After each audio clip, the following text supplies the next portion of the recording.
Before I begin, I must tell you that I am not a lawyer and I am not qualified to give legal advice. The content of this video is purely for entertainment and education. Please consult a professional before engaging in any legal activity. With that legal disclaimer out of the way, let's jump right in. Patents are an important piece of the global economy.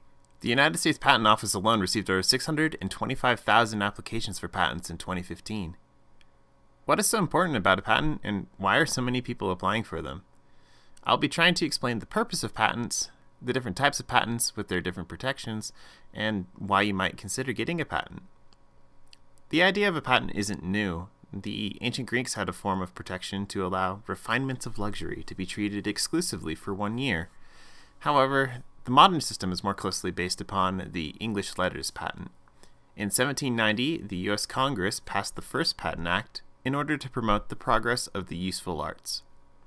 Under this new act, any patent holder has the right to exclude other people from practicing their invention and obtain compensation for any acts of violation. Note that having a patent doesn't allow you to practice, make, or sell your own invention, only prevent other people from doing the same. However, not all patents are created equally.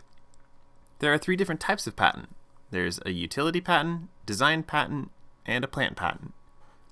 Each patent requires specific criteria to be met, and it affords you a different type of protection. A design patent covers the look of something. Importantly, the look must not contribute to the function of an object. For example, I could design a chair with all sorts of flowy design on it, and I could patent this design. But the only reason I can do this is because the extra design doesn't make it any better or worse to sit on, thus making this design patentable.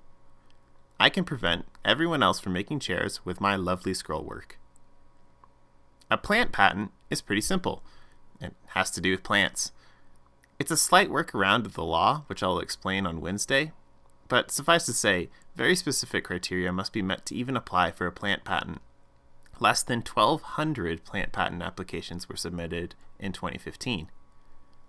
Finally, the most well-known type of patent is the utility patent. These patents are for functional things, like phones or computers, as well as the way that you can make things. One thing to note is that many of these patents aren't huge leaps forward. They're often very small incremental improvements in the function of things.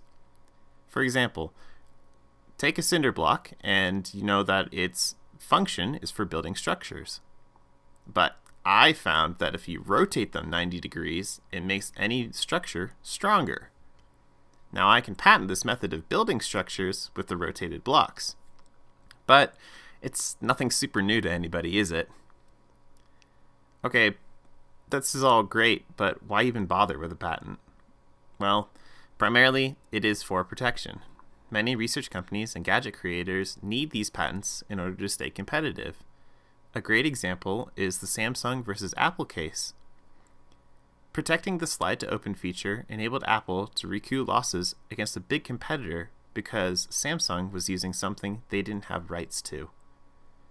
The other reason that I really like patents is it allows us to give recognition to the men and women who worked hard to bring these improvements into the world. To sum up, patents enable you to prevent other people from making or selling your invention. You can get one of 3 flavors of patents. And also, it's important to have patents to protect all the investments into research and development, as well as giving credit to the guys who created these inventions. That's all for today. I'll see you on Wednesday for some basic patent law.